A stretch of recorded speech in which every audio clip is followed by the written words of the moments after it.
Imagine waking up to find the internet still there, but trust in it, gone. Your bank, your messages, even government systems suddenly open books. That's what Q-Day could mean. The moment quantum computers grow powerful enough to break the encryption that protects the digital world. In this episode, we'll explore what quantum computing really means, not just for scientists, but for all of us. We'll look at how this emerging technology could transform AI and creativity, how it might threaten the world's digital security, and the global race now underway to build a safer, quantum-ready internet. Quantum computing has been a promise for decades, a new form of machine that doesn't just process ones and zeros, but uses superposition to explore many possibilities at once. Instead of taking centuries to crack a problem, a quantum computer could, in theory, solve it dramatically faster. That's why governments, tech giants, and startups are pouring billions into it. And it's why researchers talk about the coming quantum advantage. It could accelerate drug discovery, model the climate in real time, and boost AI far beyond what's possible today. But then comes the question that chills every security expert. What happens when that same power turns on encryption itself? Right now, nearly everything online, your bank login, your medical data, your private messages, relies on encryption. It's the invisible lock keeping your digital life safe. But quantum computing could break those locks. Algorithms like RSA, once thought uncrackable, would fall, not by hacking, but by sheer mathematical force. That moment is what experts call Q-Day, when many of today's systems stop being secure. And while most agree we're still years away, the race to prepare is already consuming governments and tech firms alike. Because switching to post-quantum encryption isn't simple. It means re-securing the entire internet, banking, healthcare, military systems, line by line, protocol by protocol. It will be slow, costly, and absolutely essential. But even as we prepare for Q-Day, quantum computing may ultimately force us to rethink what security itself means. This is the silent tension behind the quantum revolution, the promise of progress, shadowed by the possibility of total exposure. What's unfolding now is less a scientific race, and more a quiet arms race. A quantum Cold War. Every major power knows what's at stake. Whoever reaches quantum supremacy first could gain unprecedented access to sensitive information. China has declared quantum technology a core strategic priority. Billions are being channeled through its National Laboratory for Quantum Information Science. They're building satellites to test quantum communication links, and cities wired with quantum-secure networks.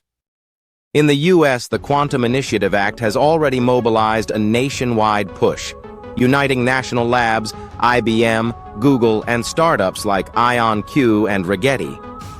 Europe is investing heavily through the Quantum Flagship program.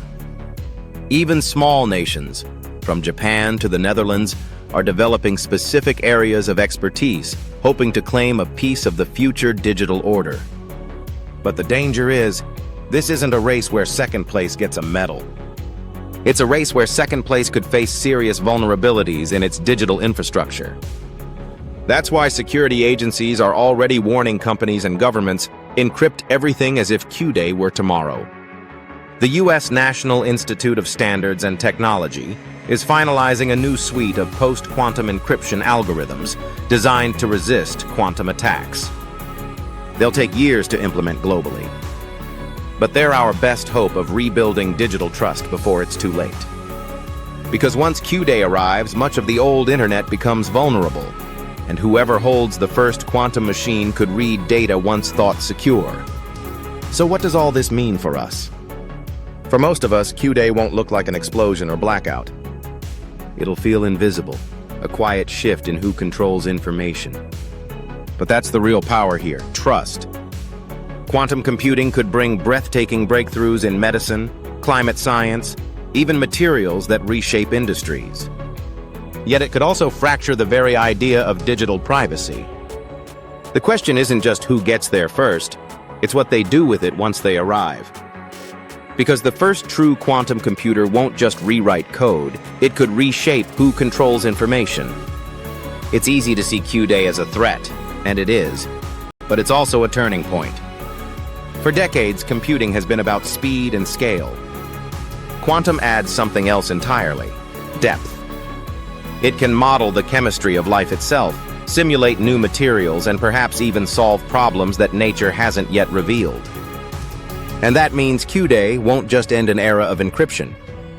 It will begin an era of re-encryption, a time when the digital world rebuilds itself to match quantum reality.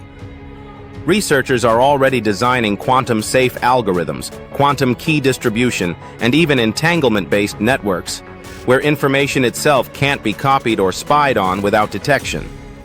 In other words, the very physics that threaten our security might also protect it. So perhaps this isn't the story of digital collapse, but digital renewal. A chance to build the next internet, stronger, cleaner, and finally ready for what's coming. If you zoom out, quantum computing fits a familiar pattern. Every great technological leap begins as wonder, turns to fear, and settles into something ordinary yet transformative. AI, nuclear energy, the internet itself. Each has forced us to ask not just what's possible, but what's wise. Quantum will do the same. It will test our ethics, our alliances, and our ability to cooperate in a world where information, the most powerful force of all, can no longer be locked away. So when you hear the word quantum, don't just think of physics or computers. Think of trust. The quantum age is coming, and the choices we make now will decide whether it becomes our greatest discovery or our next disaster. If you enjoy exploring the future, subscribe to Tomorrow Today. New videos every week on the breakthroughs shaping tomorrow's world.